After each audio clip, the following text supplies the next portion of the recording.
So our second award is the Youth Volunteering Award. This award recognises the inspiring voluntary endeavours and contribution to the community of a rising volunteer star under the age of 25.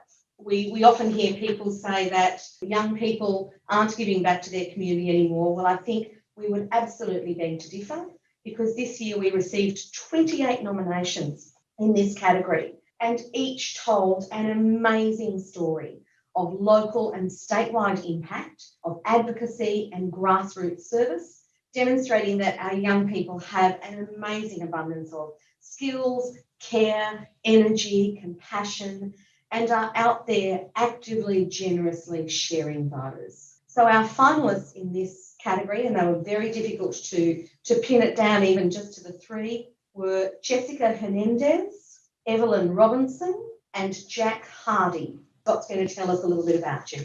Jessica Hernandez is a leader at multiple Scout groups and is the Assistant Cub Scout Leader at Goodna and North Ipswich Scouts Group.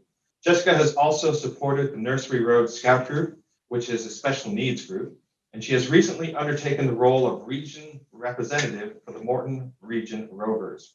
Building capacity in her region, Jessica has volunteered at many events such as CMC Rocks, Winter Nationals and Ipswich Show, and student camps. During COVID-19, Jessica volunteered for the Red Cross Tele Outreach Program, providing self and hotel quarantine calls. At her university, she volunteers on the college residential committee as an event planner, running events for over 300 residents. Jessica is an outstanding young volunteer who's committed to diversity of roles. Evelyn Robinson is passionate about supporting those who are vulnerable and at risk, donating her time to multiple charities and causes. Volunteering for Rise Up, Evelyn demonstrates care and kindness in fundraising, preparing bathroom and laundry packs as part of a home setup program for victims of domestic violence. In 2018, she was the team leader and always takes great care and pride in making accommodation a safe, warm, and welcoming home. Volunteering with Red Cliff Breakfast Club, Evelyn assists in providing meals to the homeless and breaking down isolation and stigma by treating each client with respect, dignity, and always with a smile on her face. Jack Hardy is committed to advocating for human rights, supporting communities, governments, and the nonprofit sector to strengthen strategies and reduce disadvantage. Volunteering for over 10 years, Jack has donated his time and skills as chair of the Sunshine Coast Young Leaders Network, board director of the Marucci Neighborhood Center, volunteer for SES Maroochydore, and he also provides pro bono consultancy for nonprofits and young entrepreneurs. Jack has led several local campaigns on human rights issues, including Open Doors Australia, World Vision, Destiny Rescue, and Amnesty International. He is determined to advocate for policy change and eliminate modern-day slavery, poverty, and injustice. Well, this was another hotly contested section, and when I spoke to the panel, absolutely they were blown away by the breadth of volunteering across this group, from very, very young age to towards the end of the category, but also representing the full spectrum of volunteering, from absolute grassroots hand-on volunteering to those really important roles around advocacy and policy change and making that big picture difference. And I think it's been incredibly amazing this year to see just the variety of ways in which young people are making such an amazing contribution to our communities.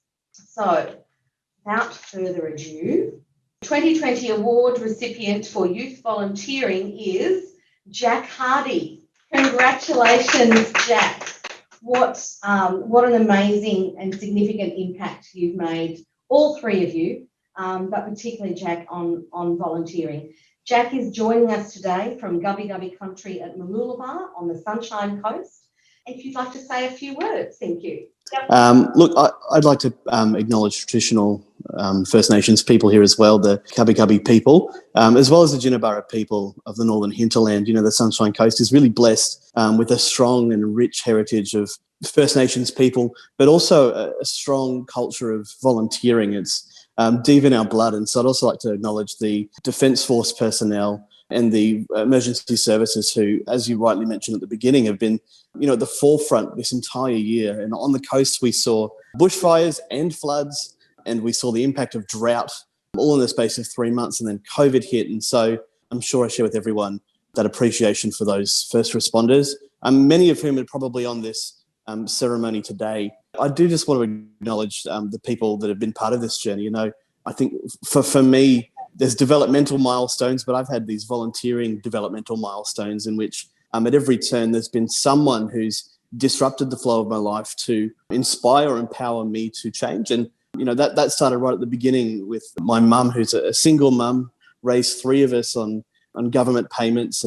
And we really didn't have much, but at every turn she would be helping someone. She'd be picking up rubbish from the gutter, de-weeding the streets, and always lending a hand where she could. And I think from the get-go, that was a big inspiration moving in and into this volunteering space. And, it's been something that I've been really blessed to do, as you said, for over 10 years since I was 11, and now I'm 24. So it's been a long time. And throughout that journey, it's been moments with individuals who've given of themselves, given of their talent, given of their time, given of their money. It's sort of inspired me, and I know all of us here, to make change. And for me, that change has been focused on 3 areas, and that's advocating for dignity through human rights, peace building. It's advocating for inclusive governance, so ensuring that young people, women, and people with additional needs have their say, have their voice where decisions are being made. And the third space is in disaster recovery. So as a disaster recovery chaplain, I've been busy this year, but what I can say, and in summary, is that what we've seen is that what holds a region, a city, a country together is actually the volunteer base. It's the backbone of our community. It's a centre of our recovery from disaster and incident. And I think it's really at the core of who we are as Australians. It's that mateship, it's the sacrifice, it's the enduring legacy, I think, of our First Nations people and of all people. And I think I'll stop talking now, but just want to acknowledge all those people in my life and in all of our lives who've been those inspirational milestones and who keep encouraging us to get on with getting on as we do in volunteering. So thanks, guys. I really appreciate it. Jack, thank you and congratulations. I know the panel were incredibly impressed by the breadth of your work of advocacy from human rights and political and policy areas as well, but also, again, that grassroots volunteering. And at Volunteering Queensland, we would be the first to agree with you that we think that this is the backbone of our state and the backbone of our country, and that the social capital and value that volunteering provides is really amazing. So thank you for being a big part of that, and thank you to all of our candidates. You'll all get certificates in the mail, and I have this fabulous trophy coming out to you shortly, Jack, as well. So thank you and congratulations again.